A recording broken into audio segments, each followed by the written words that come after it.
نحمدہ ونصلی علی رسولہ الکریم اما بعد فاعوذ باللہ من الشیطان الرجیم بسم اللہ الرحمن الرحیم ربی یسر ولا تعسر وتمم بالخیر وبک نستعین یا فتاح یا فتاح یا فتاح رب اشرح لی صدری ویسر لی امری واحلل عقدۃ من لسانی یفقہوا قولی رب زدنی علما۔ السلام علیکم ورحمۃ اللہ وبرکاتہ۔ رکوع کے بعد اور سجدے کی دعائیں۔ سبحان ربی العظیم، پاک ہے میرا رب عظمت والا، ہر عیب اور برائی سے پاک، میرے جسم کے ہر ذرے کو پالنے والا، عظیم عظمت والا، بڑھائی والا، جس کو عاجز نہ کیا جا سکے۔ میرا رب پاک ہے، بہت عظمت والا ہے۔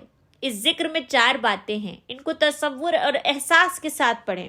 میرا رب پاک ہے ہر عیب اور کمی سے، وہ ظالم نہیں، نہ انصافی کرنے والا نہیں، بے مقصد چیزوں کو پیدا کرنے والا نہیں، اس کو نہ تھکان ہوتی ہے نہ نیند آتی ہے، نہ وہ کمزور ہے، اس کو کسی کا خوف نہیں، اس کے حکم میں خرابی نہیں۔ میری زندگی میں جو امتحان والے حالات ہیں ان پر مجھ کو کوئی شکایت نہیں۔ وہ رب ہے، ہماری ہر طرح سے حفاظت کرتا ہے اور پرورش کرتا ہے، ہر چیز کا خیال رکھتا ہے۔ وہ ہمارے کروڑوں خلیوں کو کنٹرول کرتا ہے اور ہمارے جسم کے اربوں خلیوں میں جو حرارے حرکت کرتے رہتے ہیں بغیر کسی توانائی کی مدد کے، وہ ہمیں پل پل آکسیجن کے ذریعے غذا کھلا رہا ہے۔ صرف کھانا ہی نہیں، ہمارے خون کا نظام، ہاضمے کا نظام وغیرہ سب کچھ چلا رہا ہے۔ وہ میرا رب ہے، میرے ذرے ذرے کی پرورش کرنے والا ہے۔ اس پہلو کو اپنائیے۔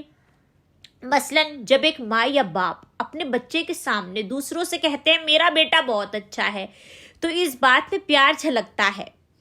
وہ عظیم ہے، یعنی ایسی بڑھائی والا ہے جس کو کوئی جھکا نہ سکے، کوئی اس پر دباؤ نہ ڈال سکے۔ سمیع اللہ لمن حمیدہ، سن لی اللہ نے اس کی جس نے تعریف کی اس کی۔ اللہ تو سب کی سنتا ہے۔ یہاں حمد کرنے والے کے لیے سننے کا مطلب ہے کہ یعنی اس کی دعا کو قبول کرتا ہے، اس لیے ہم کو پورے شوق سے اس کی حمد کرنی چاہیے۔ ربنا ولک الحمد، اللہ تعالیٰ ہمارے حمد کرنے کے محتاج نہیں، ہمارے حمد کرنے سے اس کو کوئی فائدہ نہیں پہنچتا اور نہ ہی کرنے سے اس کا کوئی نقصان ہوتا۔ حمد کرنے کا پورا فائدہ ہم ہی کو ملتا ہے۔ اے ہمارے رب، تیرے لیے ہر قسم کی تعریف ہے۔ ربنا کہتے ہوئے اس لفظ کے معنی ہی کو ذہن میں لائیں تو خود بخود ہمارے دل سے اللہ کی تعریف اور اس کا شکر نکلے گا۔ حمد کے یہاں معنی ہے تعریف اور شکر، پورے دل سے، کبھی شکر کے جذبے سے بھرپور اور کبھی تعریف کے جذبات کے ساتھ حمد کیجیے۔ رکوع کا ایک اور ذکر۔ رسول اللہ صلی اللہ علیہ وسلم جب رکوع سے سر اٹھاتے تو کہتے سمیع اللہ لمن حمدہ ربنا ولک الحمد مل السماوات ومل الارض ومل ما بینہما ومل ما شئت من شیء بعد۔ ترمذی۔ نئے الفاظ کا ترجمہ۔ آسمانوں کے بھرنے کے برابر اور زمین کے بھرنے کے برابر اور بھر کر جو ان کے درمیان ہے، اور بھر کر وہ تمام چیزیں جو تو چاہے کسی چیز میں سے، اور اس کے بعد۔ اس ذکر کے الفاظ بہت ہی زبردست ہیں۔ اللہ کے رسول صلی اللہ علیہ وسلم کی زندگی کو دیکھیے جس میں آپ مسلسل آزمائشوں سے گزرتے رہے، اللہ کی راہ میں بے حد ستائے گئے، اور آپ کو 2 وقت ایک کے بعد دوسرے وقت کا کھانا پیٹ بھر کر نہیں ملا۔ اور دوسری طرف اس ذکر کے الفاظ دیکھیے جس میں آپ نے اللہ کے شکر اور تعریف کے لیے ایسے الفاظ استعمال کیے ہیں جن کے قریب بھی کوئی انسانی کلام پہنچ ہی نہیں سکتا۔ جدید تحقیقات کے مطابق اگر اس دنیا میں کامیاب اور خوشگوار زندگی گزارنا ہے تو انسان کو شکر سے بھرپور خیالات رکھنے ہوں گے۔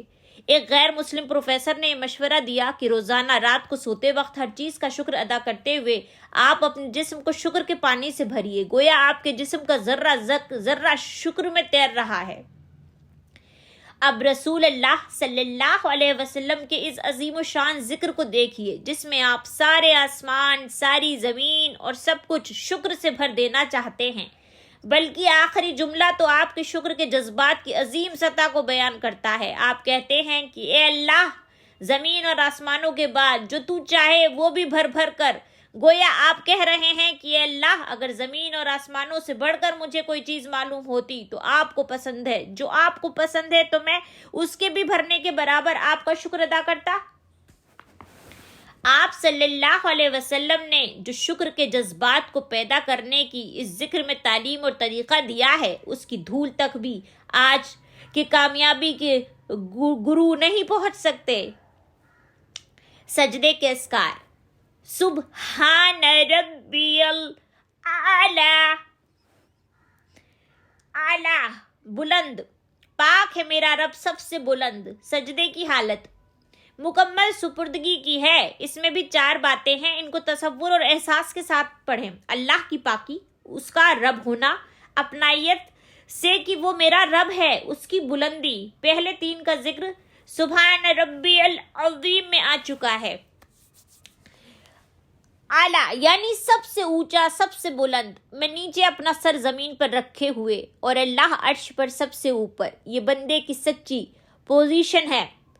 بندہ اللہ کے سب سے قریب سجدے میں ہوتا ہے۔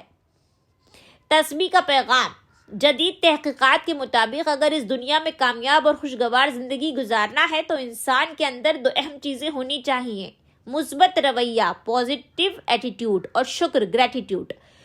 شکر کا ذکر تو آ چکا ہے۔ ہماری نماز کی ہر رکعت کا قیام الحمدللہ سے شروع ہوتا ہے اور ختم وَلَکَ الْحَمْدُ پر۔ ہم ہر رکعت میں 9 بار تسبیح یعنی روزانہ 200 سے زیادہ بار تسبیح پڑھتے ہیں۔ نماز میں سب سے زیادہ یہی ہے۔ یاد رکھیے، اللہ تعالیٰ جو بھی بات ہم سے دہرانا چاہتا ہے اس کی خاص وجہ ہے۔ ایک یہ بھی ہے کہ ہماری فکر کی خوب تربیت ہو۔ سبحان ربی کئی پہلو سے ہماری تربیت ہے۔ سب سے اہم یہ ہے کہ اللہ کو کسی مدد کی اور کسی شریک کی ضرورت نہیں۔ اس کا مطلب یہ بھی ہے کہ اسلام نے جو بھی احکام دیے ہیں، نماز، روزے، حجاب وغیرہ، ان میں کوئی عیب یا کمی نہیں، اس لیے کہ اللہ میں کوئی عیب نہیں۔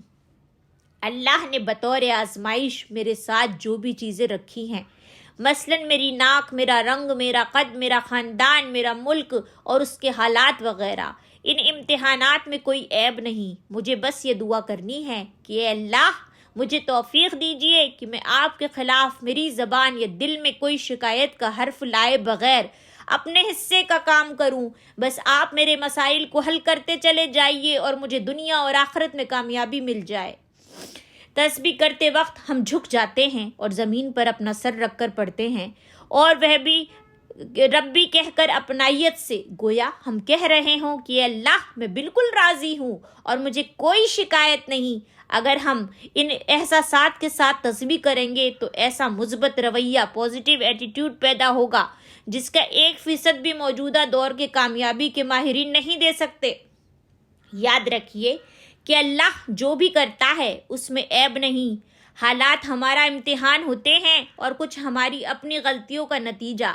جو بھی حالات ہوں ان پر صبر کرتے ہوئے جتنا ہو سکے اچھے کام کرنے کی کوشش کیجیے، اسی میں کامیابی کا راز ہے۔ دعا: اے اللہ، میری مدد کر کہ میں زندگی کے ہر امتحان کو بغیر کسی شکایت کے قبول کروں اور کبھی یہ نہ کہوں کہ میرے ساتھ ایسا کیوں ہوا۔ سبحان اللہ و بحمدہ، سبحانک اللہم و بحمدک، نشہد ان لا الہ الا انت، نستغفرک و نتوب الیک۔ السلام علیکم ورحمۃ اللہ وبرکاتہ۔